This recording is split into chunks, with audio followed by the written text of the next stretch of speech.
Banking സേവനങ്ങളാണ് നമ്മൾ കഴിഞ്ഞ കുറേ അധ്യായങ്ങളായി സംസാരിച്ചുകൊണ്ടിരിക്കുന്നത്. ഗോൾഡ് ലോണുകൾ എടുക്കുമ്പോൾ ശ്രദ്ധിക്കേണ്ട കാര്യങ്ങൾ എന്തൊക്കെയാണ്? ഗോൾഡ് ലോണുകൾ എടുക്കുമ്പോൾ ശ്രദ്ധിക്കേണ്ട കാര്യം എന്താണെന്ന് വെച്ച് കഴിഞ്ഞാൽ, ഇപ്പോൾ ഗോൾഡ് ലോൺ എല്ലാവരും തരുന്നുണ്ട്. ഇപ്പോൾ ഏറ്റവും കൂടുതൽ ഗോൾഡ് ലോണിൽ പ്രോഫിറ്റ് ഉണ്ടാക്കുന്നത് പ്രൈവറ്റ് ബാങ്കുകളാണെന്ന് ഞാൻ പറയും. കാര്യം എന്താ വെച്ചാൽ, നാഷണലൈസ് ബാങ്കുകളെ സംബന്ധിച്ചിടത്തോളം ഒരു ഗോൾഡ് വെച്ച് കഴിഞ്ഞാൽ അത് ഫുള്ളായിട്ട് എടുത്തിരിക്കണം. മറ്റേതെന്ന് പറഞ്ഞാൽ അതിൻ്റെ ഒരു പോർഷനൊക്കെ എടുക്കാൻ പറ്റും, പക്ഷേ പലിശ വളരെ കൂടുതലാണ്. അപ്പോൾ ഗോൾഡ് ലോൺ നമ്മൾ ബൾക്കായിട്ട് വെക്കുകയാണെങ്കിൽ നമ്മൾ അത്യാവശ്യത്തിന് ഇപ്പോൾ ചിലപ്പോൾ ഒരു വള, ഒരു മാല, ഇത് ഇന്ന സമയത്ത് നമുക്ക് എടുക്കണം, അത് പ്രത്യേകമായിട്ട് വെക്കുക. അപ്പോൾ നമുക്ക് ഏതൊക്കെ ആവശ്യത്തിന് വരും കഴിയാവുന്നതും നാഷണലൈസ് ഷെഡ്യൂൾ ബാങ്കുകളിൽ വെക്കുക. പലിശ നോക്കിയിട്ട് വെക്കുക. കിട്ടുന്ന എമൗണ്ടിൻ്റെ വോളിയം നോക്കാണ്ടിരിക്കുക. ചില ബാങ്കുകൾ കൂടുതൽ വോളിയം തരും. അത് തരുമ്പോഴത്തേക്ക് ഒരു പ്രശ്നം എന്താ വെച്ചാൽ 6 മാസത്തിനുള്ളിൽ ഇത് എടുത്തിരിക്കണം, അല്ലെങ്കിൽ ആ സമയത്ത് പുതിയ സ്വർണം വാങ്ങിക്കുകയായിരിക്കും ലാഭം. അപ്പോൾ തീർച്ചയായിട്ടും ഗോൾഡ് ലോൺ ശ്രദ്ധിക്കേണ്ടത് എന്താണ്? ഷോർട്ട് ടൈമിലൊക്കെ ആണെങ്കിൽ പ്രൈവറ്റ് ബാങ്കുകളെ സമീപിക്കുന്നതുകൊണ്ട് തെറ്റില്ല. ഇല്ല, നഷ്ടമാണ്. എന്നാലും നഷ്ടമാണ്. കാര്യം ഷോർട്ട് ടൈമിലാണെങ്കിലും നമുക്കറിയില്ലല്ലോ എപ്പോൾ കിട്ടുന്നുള്ള. പ്രോസസ് വൈസ് പെട്ടെന്ന് പൈസ വേണമെങ്കിൽ ഓടിച്ചെന്നാൽ ഈ മുത്തൂറ്റ് പോലെയുള്ള ചെറിയ ബാങ്കുകൾ ഇല്ല, നാഷണലൈസ് ബാങ്കുകളും ചെയ്യുന്നുണ്ട്. പെട്ടെന്ന് ഇത് ചെയ്തു തരുന്നുണ്ട്. ലോൺ ഇത് പെട്ടെന്ന് ഇത് ചെയ്തു തരുന്നുണ്ട്. കാര്യം എന്ന് വെച്ച് കഴിഞ്ഞാൽ സാമ്പത്തിക ഈ കാർഷിക വായ്പ, സ്വർണം ബോണ്ടായി വെച്ചുകൊണ്ട് കാർഷിക വായ്പ ഇത് ചെയ്യുന്നുണ്ട്. അതെന്താണെന്ന് വെച്ചാൽ, കാർഷിക വായ്പയ്ക്ക് എപ്പോഴും കൃഷിസ്ഥലമാണ് നമ്മൾ ഈട് വെക്കേണ്ടത്. അപ്പോൾ അത് പറ്റിച്ചീട്ട് വെക്കുന്നത് ഒരിക്കലും ഒരു ഈടല്ല, അതൊരു കൃഷി സ്ഥലം. കാർഷിക വായ്പ സ്കീമിൽ ഗോൾഡ് ലോൺ വെക്കുമ്പോൾ നമ്മൾ പറ്റിയിട്ട് കൂടി സമർപ്പിക്കണം. അത് എന്താണെന്ന് വെച്ചാൽ, നമ്മൾ കൃഷി ചെയ്യാനാണ് ഇത് എടുത്തതെന്ന്, അത് കഴിഞ്ഞ് അത് നമ്മുടെ തന്നെ വേണമെന്നില്ല, വേറെ ആളുടെ ആണെങ്കിലും മതി. എന്നിട്ട് അങ്ങനെ ഒരു സമ്മതപത്രം വെച്ചാൽ. കാര്യം എന്താ വെച്ചാൽ, ബാങ്കിന് ഈട് സ്വർണ്ണമുണ്ട്, അത് 4% പലിശയാണ്, ബാക്കി സബ്സിഡി കിട്ടുകയാണ്. പക്ഷേ നിർഭാഗ്യവശാൽ കേരളത്തിൽ പല സ്ഥലങ്ങളിലും അത് കൊടുക്കാൻ പറ്റാത്ത അവസ്ഥയായിട്ടുണ്ട്. കാര്യം കൃഷിയില്ലാത്തതുകൊണ്ട്. ഇവിടെ നിന്ന് തന്നെ പരാതി പോയിട്ട് ഇങ്ങനെ 3-4 വർഷം മുമ്പ് ഇത് പേപ്പറുകളിലൊക്കെ വന്നതാണ്. കൃഷിക്ക് ആവശ്യത്തിനല്ല എടുക്കുന്നത്, ഇതെടുത്തിട്ട് പ്രൈവറ്റ് ബാങ്കുകളിൽ കൊണ്ടുപോയിട്ട് മാസം പലിശ അടയ്ക്കാൻ നിൽക്കേണ്ട, വർഷാവസാനം ഒരുമിച്ച് അടച്ചാൽ മതി. അത് പലിശയ്ക്ക് പലിശ വരികയില്ല. അതിൻ്റെ ഒരു ഇത് ഇപ്പോൾ സാറൊരു ലോൺ എടുത്തു കഴിഞ്ഞാൽ ഈ ലോണിൽ എല്ലാ മാസവും പലിശ ചേരും.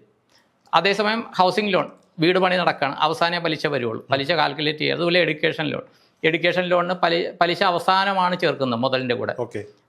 ഈ അഗ്രികൾച്ചറും അതാണ്, അവസാനമാണ് വരുന്നത്. അപ്പോൾ 1 ലക്ഷം രൂപ ലോൺ എടുത്താൽ അവസാനം 4000 രൂപ അടയ്ക്കാനുണ്ട് എന്നുണ്ടെങ്കിൽ അത് അടച്ച് പുതുക്കി വെക്കാം.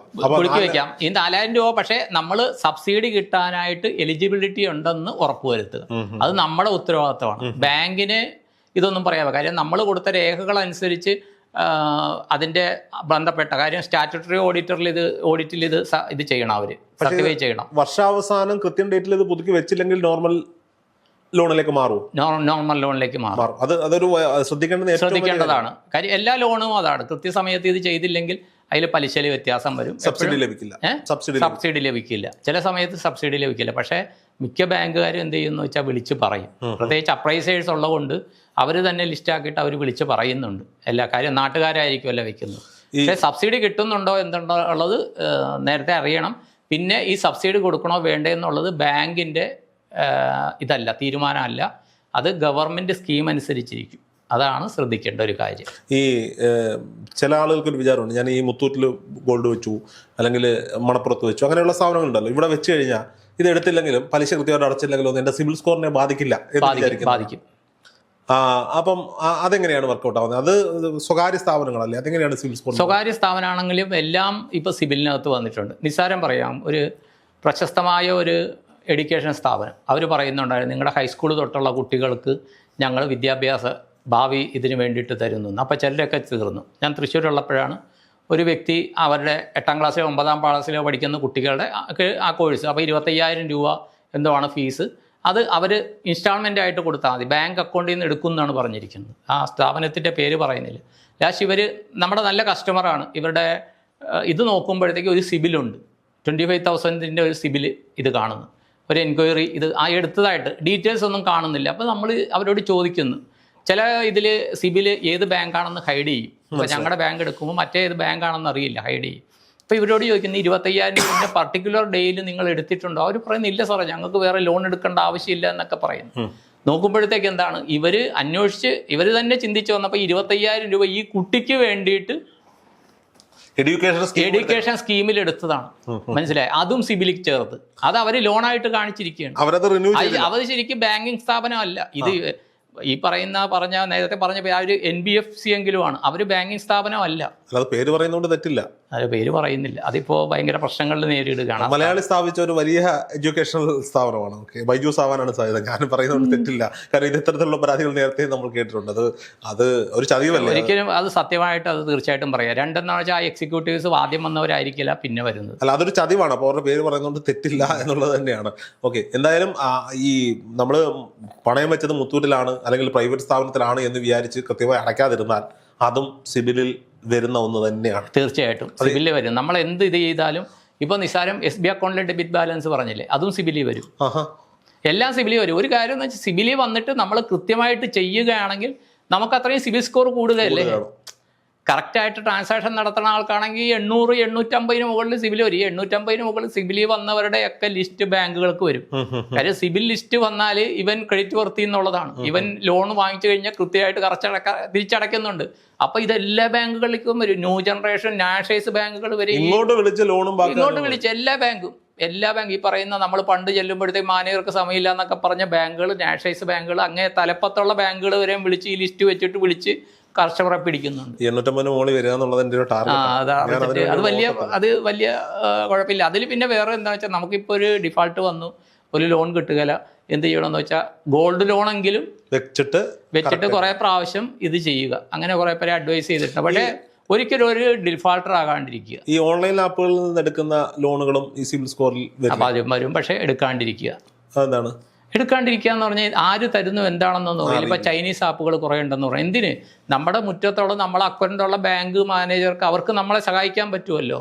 പക്ഷേ നമ്മളിപ്പോൾ നമുക്ക് വരുമാനം തെളിയിക്കുന്ന രേഖയൊന്നുമില്ല, അല്ലെങ്കിൽ നമ്മൾ സ്വയം തൊഴിൽ ചെയ്യുന്നില്ല എന്നുള്ള അവസ്ഥയിലൊക്കെ അവർക്ക് ചെയ്യാൻ പറ്റും. പക്ഷേ ഒരു ബാങ്കിൽ ചെന്ന് കഴിഞ്ഞാൽ, ഒരാളൊരു വായ്പയ്ക്ക് ചെന്ന് കഴിഞ്ഞാൽ ജെന്യൂൻ ആണെങ്കിൽ അവർക്ക് എങ്ങനെയെങ്കിലും സഹായിക്കാം. ഇതിനിടയിൽ പണ്ട് ഞാൻ ഈ വാർത്താ ചാനലിൽ ജോലി ചെയ്യുന്ന സമയത്ത് ഞാൻ റിപ്പോർട്ട് ചെയ്തിട്ടുണ്ട് വാർത്ത. ഒരു പയ്യൻ ഓൺലൈൻ ആപ്പിൽ നിന്ന് ലോൺ എടുത്തു. പിന്നീട് കാണുന്നത് അവൻ്റെ മുഴുവൻ കോൺടാക്ട്സിലുള്ള മുഴുവൻ ആളുകളുടെയും വാട്സാപ്പിലേക്ക് ഇവൻ്റെ പടം വെച്ചിട്ട് ഇവൻ കുട്ടികളെ പീഡിപ്പിക്കുന്ന പീഡനവീരനാണെന്നും പറഞ്ഞിട്ട് തെറ്റാണ്, ക്രിമിനൽ നടപടി എടുക്കും. അല്ല, ഇത് ചെന്നു കഴിഞ്ഞിട്ട് പക്ഷെ നമ്മൾ നോക്കുമ്പോൾ ഈ കമ്പനിയുടെ അഡ്രസ്സ് ഇല്ല, ഇത് എവിടെയാണെന്ന് അറിയില്ല. ആകെ ഇൻഫോ പാർക്കിൽ എവിടെയോ ഈ ആപ്പ് ഡെവലപ്പ് ചെയ്ത് ഇൻഫോ പാർക്കിലുള്ള ഒരു കമ്പനിയാണ്.